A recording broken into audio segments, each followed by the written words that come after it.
Imam Asim, read to two people. Abi Abdurrahman as-Sulami and this narrator of this hadith. It's very important to note it. Zir ibn Hubaysh was the Shaykh of Asim. And Zir, he read to who? Sayyidina Ali, Sayyidina Abdullah ibn Mas'ud, and Uthman ibn Affan.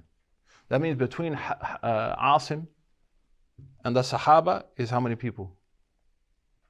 One person.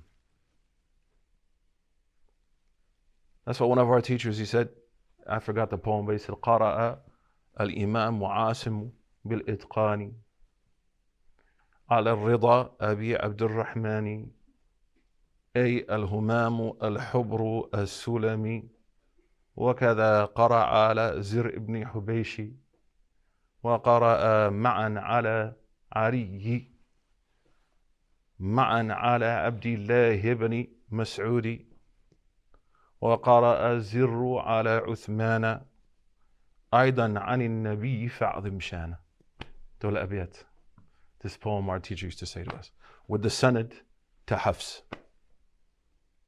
And your sheikh here, the imam who teaches for ijazah, he's a great teacher. You should take advantage of him.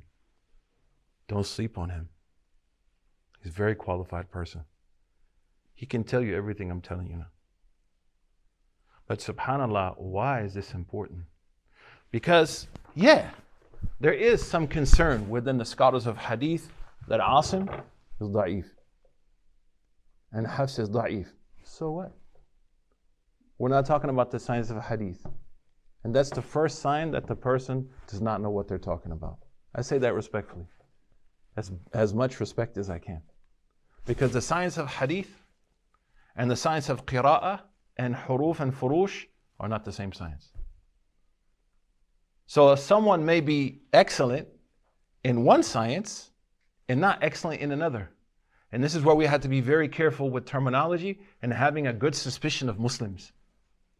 I can say this, I've been Muslim now almost 30 years, subhanAllah. What saved so many people I knew is good suspicion with the ummah. Good suspicion of people. When there's no need to have a bad suspicion. But now we have bad suspicion of people that lived 1,000 years ago. That's not even fair, man. Never met them. وَالَّذِينَ جَاءُوا مِن بَعْدِهِمْ يَقُولُونَ رَبَّنَا اغْفِرْ لَنَا وَلِإِخْوَانِنَا الَّذِينَ سَبَقُونَ بِالْإِيمَانِ. In the Quran, Allah says, we ask Allah to forgive those who came before us. Well, like one time there was one sheikh in the Azhar. I know he has like a problem with Imam Ibn Taymiyyah. Yeah, academically, we all know these wars that happen. And there were some agents, mukhabbarat of the Egyptian government. They used to go and try to ask him always, Ibn Taymiyyah, Imam Ibn Taymiyyah. They were trying to create, because the Salafis and Sufis used to go to his class. So they wanted to create that difference. So the sheikh's class would, what would happen to his class? It would divide. But the sheikh, he was old, he passed away, Allah yarhamu, was smart. So they kept asking him, this Ibn Taymiyyah, this Ibn Taymiyyah, Ibn Taymiyyah, Ibn Taymiyyah. Then he said, I have an answer for Imam Ibn Taymiyyah. He said, what? He said, وَالَّذِينَ جَاءُوا مِن بَعْدِهِمْ يَقُولُونَ رَبَّنَا اغْفِرْ لَنَا وَلِإِخْوَانِنَا الَّذِينَ سَبَقُونَا بِالْإِيمَانِ وَلَا تَجْعَلْ فِي قُلُوبِنَا غِلًّا لِلَّذِينَ آمَنُوا. He said, my answer is that verse in Surah Al-Hashr. Forgive those who came before. Now so many people, can you imagine Al-Ghazali and Ibn Taymiyyah on the Day of Judgment, how many people's hasanat they're going to take? Yeah, millions of people. They never met them. You say, here, Sheikh, here's my hasanat.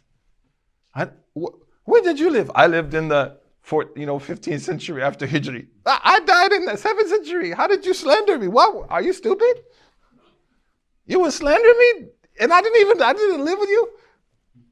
SubhanAllah, that's why Abdullah ibn Mubarak said, if I was going to backbite anyone, it would be my parents, because they have the most right to all my good deeds. Look how childish we became, and so much hatred we have in our hearts, because maybe inadvertently, because of colonialism and Islamophobia, we actually hate Islam. So we hate the Muslims. Subliminally, we won't admit it, but maybe that's the issue. That deep inside us, we have a problem with our own deen and our own community, to the point, look how we viciously attack each other. Look at that sheikh. So subhanAllah, if we go to, for example, Imam al-Dhahabi, rahimahullah, And he talks about Al-Asim, Imam Asim. He said, yeah, he was weak in hadith, but he was an imam in qira'a wal huruf. Yeah, he's not a professional narrator of hadith. And this is one of the problems of the contemporary age. People think the science of hadith hakim ala kulli shay. That's a mistake.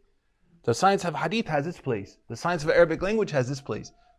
The science of rhetoric has its place. The science of each of these have their own terminology, their own systems, their own.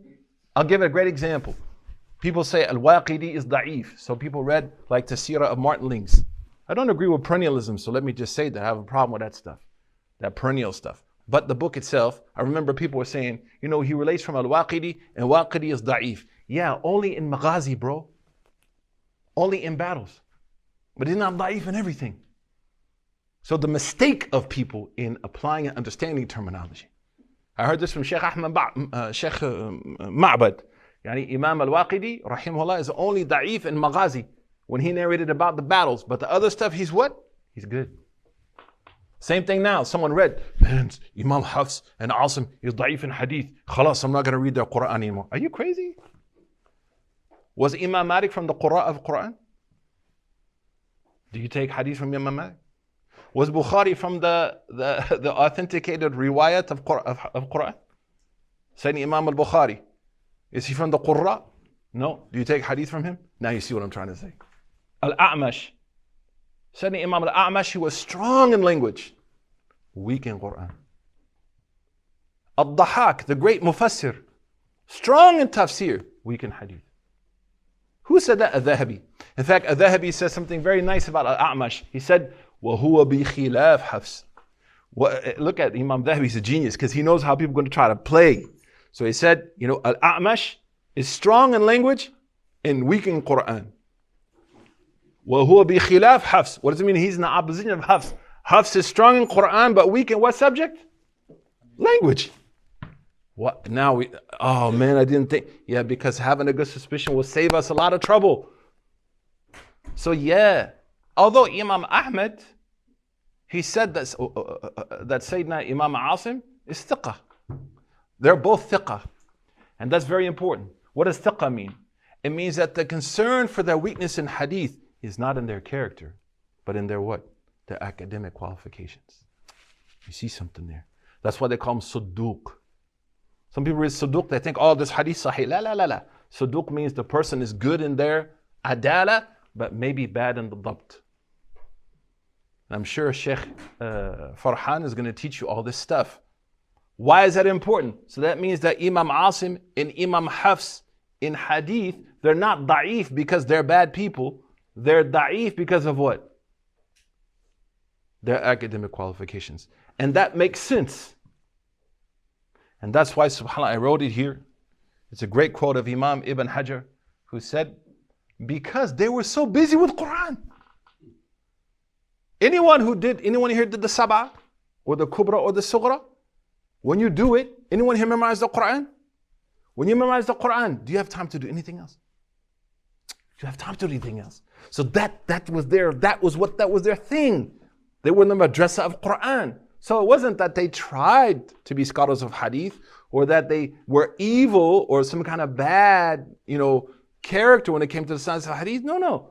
Their focus was what? Preservation of what? The book of Allah. إياكم وظن فإن الظن أكذب الحديث. Prophet said, be careful of a bad suspicion, especially with those who came before us.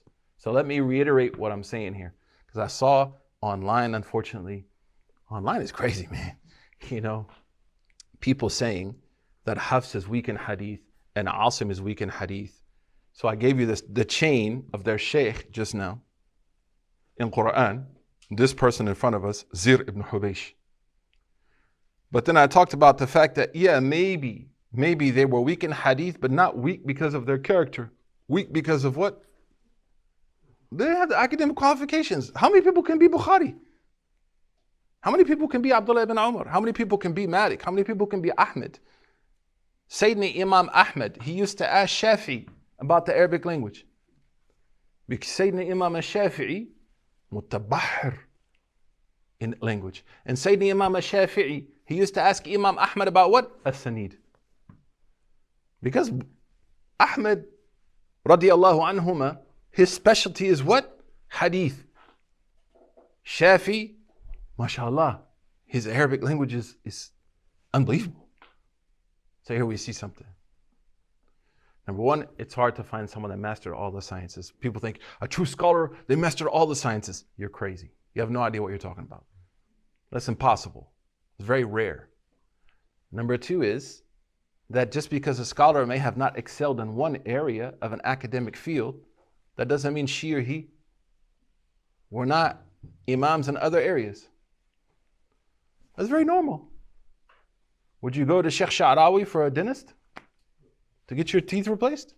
But you take tafsir. Would you go to the dentist for tafsir? I hope not. So you see the point here.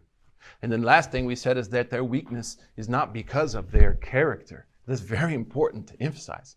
In fact, Imam Ibn al-Jawzi says about Asim, he says, wahinan fil hadith. He mentions his issues with him in hadith, but he says, but in his character and in him as a person, he's thiqah. Meaning like his character is good. He's not a shady person. He's not a dubious person.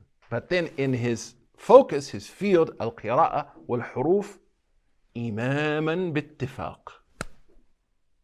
So this should hopefully, next time you run into this, don't try to argue with people because it's a little complicated, right? It's a little complicated.